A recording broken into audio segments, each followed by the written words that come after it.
Hello, magandang araw! So, I will take you today to Mount Pinatubo, Crater Lake. Ito yung hike na sinalihan ko last October 22, 2023. That was a Sunday, and this hike was organized by Take 5 Outdoors. So, 4:51 a.m., nandun na kami sa jump off, which is in Capas Tarlac. And after that, registration. And then, binigyan kami ng guide, ng mga local guides. And then, 5:43 a.m., nag-start yung 4x4 ride namin. So, itong 4x4, literal na 4x4, apat lang ang dapat na nandito sa likod. Apat yung nasa likod. And then, dalawa yung driver and then yung guide. So, ito, pa-sunrise na nito. Sobrang ganda. And mahaba itong 4x4 na ride na to eh. 1 hour, almost 2 hours, mga ganun. 1 hour and 30 minutes, parang ganun. So, yan. And nire-recommend nila na may bandana ka or anything that will cover your face. Tsaka dapat may headgear ka dito kasi maalikabok. At yun, protection mo na rin sa mga, may mga bato kasi minsan na nalipad. So ito, sobrang ganda ng paligid. Medyo madilim pa na itong mga panahon to kasi wala pang sunrise. This was just like magsi-6 pa lang to, 6 a.m. Medyo maalog ang biyahe. Kaya ayan, makikita nyo naman sa video na to. And yan, yung pa-sunrise na view. Sobrang ganda ng mga bundok dito. Sobrang ganda ng feels. And then, after that, siguro mga 30 minutes pa lang kami nito, nag-stop over kami para sa photo ops. Ayan, may mga local kids. Ayan, mga local kids. And pa-picture. Group pic. Kung gusto nyo. And sobrang ganda.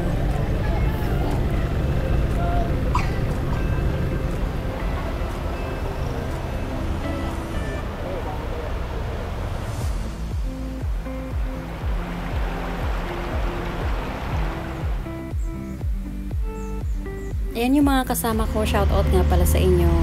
And then after nung stopover for the photo ops, diretso ulit kami, biyahe ulit. This will take another, maybe mga 1 hour to. Isang oras na biyahe ulit. And ayan, may mga ilog, river crossing, yung tawag nila dito. May mga ilog na na nadadaanan. Ayun sila. Sobrang nakakatuwa tong ride na to kasi ang ganda ng view, napaka scenic and majestic ang landscape. Ayan. And pwede ka ring tumayo sa 4x4. Shout out po kay Ma'am Sheila. Hi Ma'am Sheila, yung aming orga. Ayan.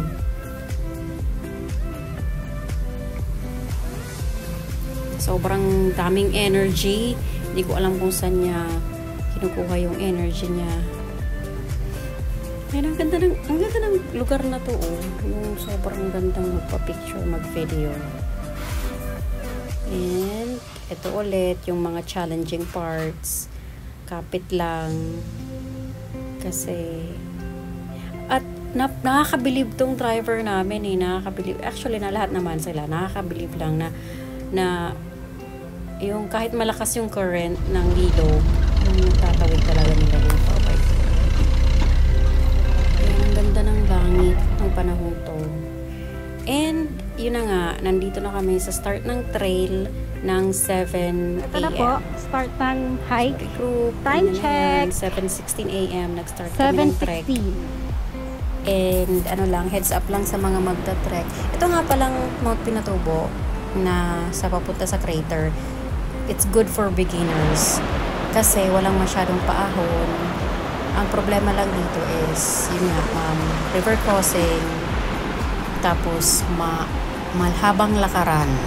Kaya ang isa-suggest ko, i-recommend ko sa mga mag-hike dito, mag-sandals kayo or shoes na pwedeng mabasa na pang-hike. Tapos, yung suot ng damit, dapat yung madali lang matuyo. Basta yun. Tapos, madaming baon na tubig and then pagkain. Kasi may pagkain sa taas, sa tuktok. Pero, syempre, pag nasa taas na, nag-iiba yung presyo, mas mahal nito.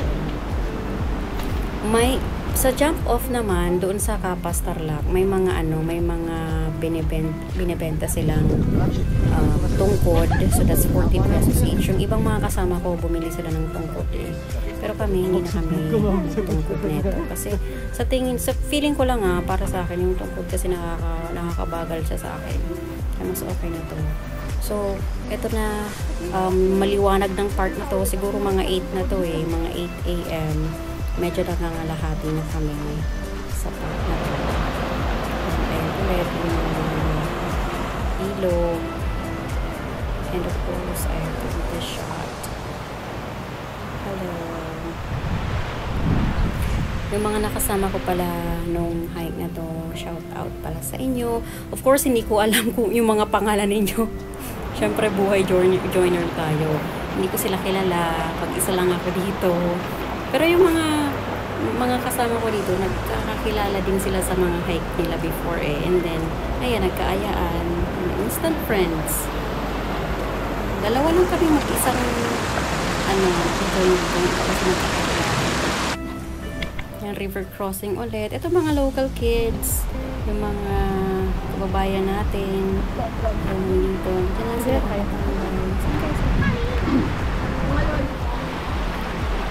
And,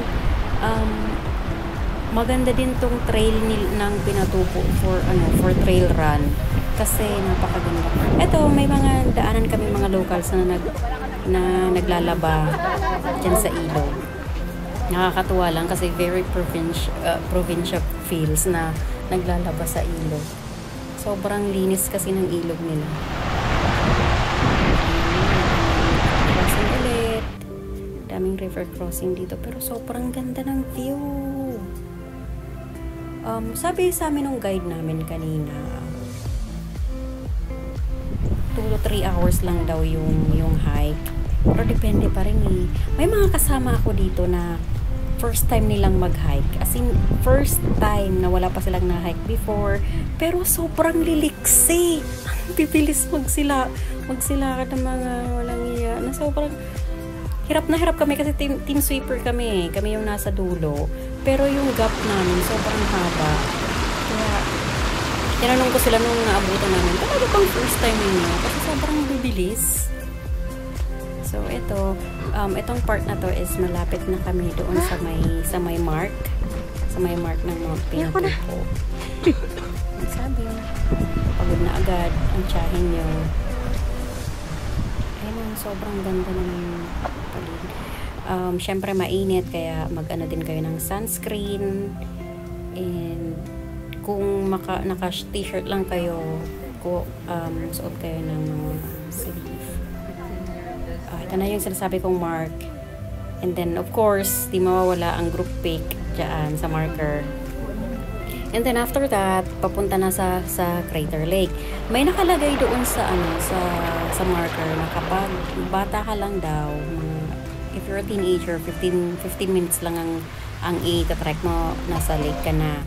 And then kapag young at heart, 20 minutes. Kapag senior, 30 minutes. 25-30 minutes. So senior tayo, 25-30 minutes tayo dito. Ayan, yung kasama ko. And then yung tubig, sobrang linaw, pero hindi nila nire-recommend na mainuman to. I don't know if it's because of the Pinatubo or ano. Pero yun. Kaya dapat marami kayong tubig. Pero yung nasa may lake na, may mga tindahan dun eh. May pagkain, may tubig. And again, nadoble lang yung presyo. So it's better than nothing. Itong trail na to, hindi kayo mapagpapawisan ng bongga kasi malamig dito, I swear. Sobrang lamig niya, na para kang nasa Baguio lang. Hindi naman sobra, pero sabi nga ni Mocha, hindi naman sobra, pero malamig. Pero malamig, ganun. Mahangin, kaya sakto lang. Masarap mag-trail run dito, nakakatuwa. Hi sa mga trail runners dyan. Hello po sa mga nakaranas na rin magpinatubo before. Kumusta yung experience nyo before? And kapag nakita nyo na tong hagdan na to, meaning malapit na kayo. Itong hagdan na ginawa nila. And I was so thankful kasi sobrang ganda ng panahon na to. Sa Manila kasi the day before this hike, umuulan. Ayan na, yung Mount Pinatubo crater. And eto na siya. Sobrang ganda niya sa personal, promise. Nakakatuwa kasi sa libro ko lang ito nakikita dati. Tapos diba ang tawag nila sa Mount Pinatubo is beautiful disaster kasi for 400 years tahimik lang siya, and then siguro napuno siguro, gano'n naman siguro mga tao, kahit sa tao siguro gano'n. And then after yung pagsabog niya is so disastrous na ilang umabot from Zambales, Tarlac, Pampanga hanggang Manila yung ano niya, yung destroso niya. So eto, photo ops, at nakakatuwa yung mga guide namin kasi marunong sila ng mga tricks. Yan lang yung mga sa camera tricks, mga ganun, pang reels, mga pang Facebook, mga ganun.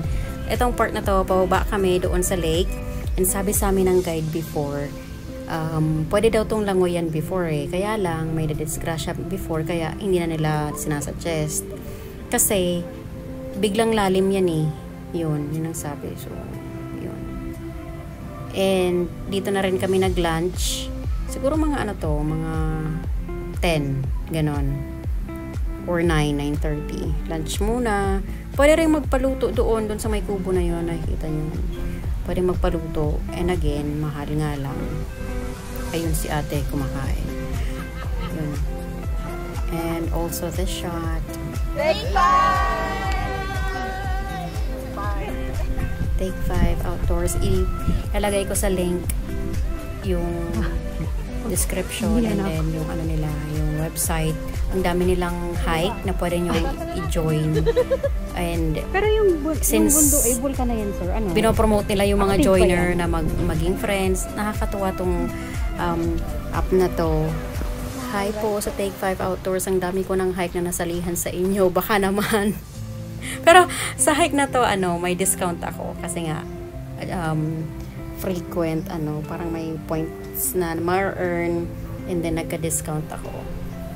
So ito, pababa na kami, and again sobrang liliksi ng mga kasama ko kahit na first timer ng iba.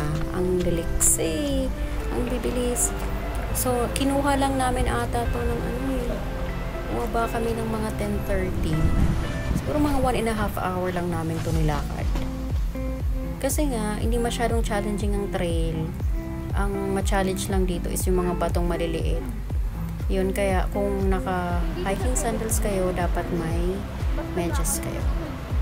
So yun, ito yung ilog na hindi ko ma-explain kung bakit orange yung nasa and umambo na ito. Ayan yung orange yung lupa. Parang hindi ko alam kung bakit. Pero yung tubig niya sobrang linaw pa rin. Diba? Ayan.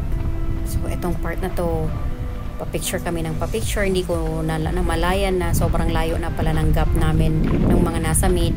Siyempre, team sweeper kami. Ayan. Kaya walang ginawa kundi tumakbo. Hanapin yung mga kasama. Hello po sa mga team sweeper dyan. Sweeper pa rin hanggang doon.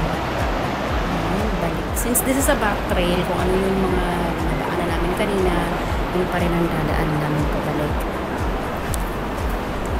Shout out shout out ulit kay Sheila. Salamat sa mga pictures. And nandito na kami sa jump off ng 12 p.m. Start ulit ng ride pabalik ng Capas Tarlac. Ito nga palang part na to, Zambales na to eh. Putulan Zambales na. And then yun, 4x4 ulit. And this time around, nag-request ako sa guide namin na doon ako sa unahan maupo kasi gusto ko mag-document. Maambon ito eh, maambon. So eto, gusto ko sa unahan kasi gusto kong makita nyo tong dinaanan namin na sobrang challenging, sobrang ganda at the same time. Medyo pricey nga lang pala tong hike na to. Isa ito sa mga prices na salihan ko. Kasi ang nagpapamahal dito ay yung 4x4. Yung pamasahe namin dito, mahal. So inabot ako ng gastos ko dito is 3,400. Ganun. Pero may discount ako sa Take 5 ng 200. So 3,200 sa event na to. Ito yung sinasabi kong challenging part ng 4x4. And again, saludo sa mga drivers na maingat and napaka-professional. So professional and ethical. Sa sobrang haba ng biyahe, I think nakatulog ako nito sa latter part. And sa likod namin, natutulog na din yung mga kasama ko. Kasi sobrang haba. Parang feeling ko wala nang katapusang 4x4 ride. So yun na nga, yung link nung Take 5 hours. Okay, i-check nyo na lang sa Facebook Take 5 hours. May update sila kung saan kayo nagtulog. And ang dami nilang events every weekend, Saturday, Sunday. Yung iba minor hike, para sa mga beginners, sa mga so ito yung part na medyo malapit na kami, kaya sobrang paspas na lang kasi kung and pag may malapit ay pag nakikita mo na yung mga matalahib na car, malapit ka na dito sa